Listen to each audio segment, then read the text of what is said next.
morning, everyone. I want to thank you all for coming out to Mission Trails Regional Park this morning and joining us for our Family Adventures in Nature Saturday.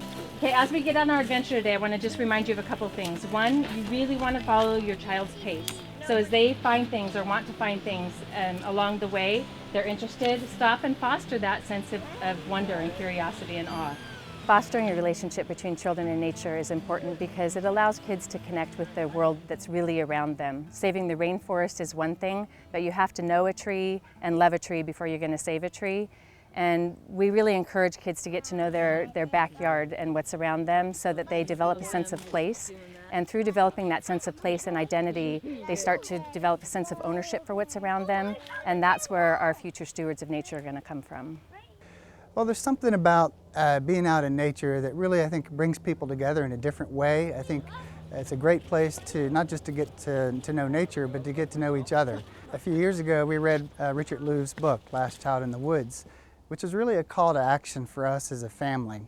And we decided to take up this challenge and establish this family nature club.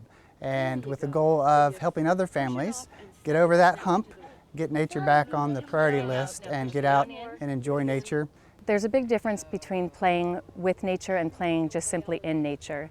I mean, one could argue that playing on a playground is playing in nature, and I think that that's a very different experience than actually engaging with what's around you.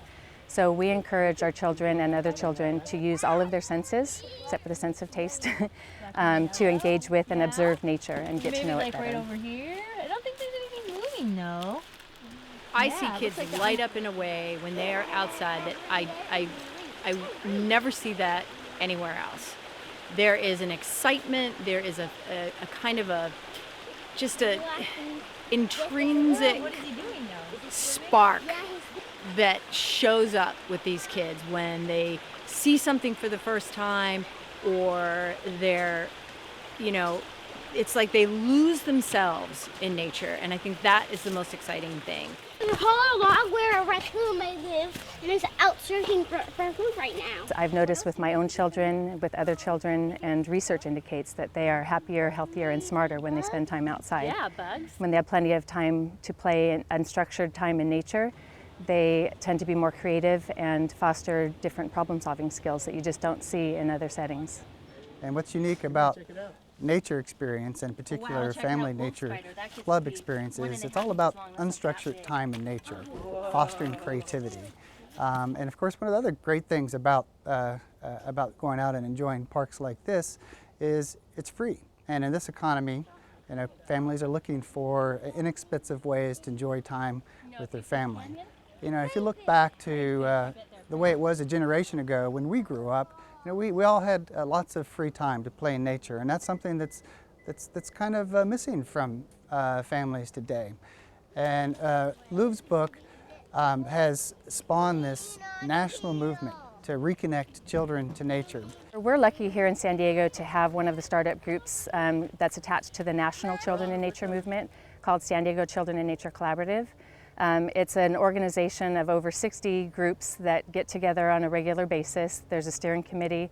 It's basically geared to be a clearinghouse for families and teachers and anyone who wants to connect children in nature, so that they're going to have one resource to go to find out about events, find out about resources and things to do in nature. One of the easiest things families can do to get involved in nearby nature is step outside their door, starting in your own backyard. It's easy, it's accessible, it's affordable, and it's right there.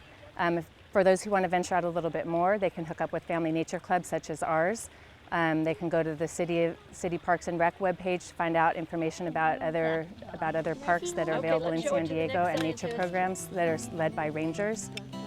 A big part of why I'm so motivated to do the job that I do is that I know that once these kids are out there and they're in that environment, that there's just kind of a natural, instinctive expression of life that shows up, and I'm delighted that San Diego Children in Nature Collaborative are really bringing people together to support what's going on as far as getting these kids out and getting them reconnected.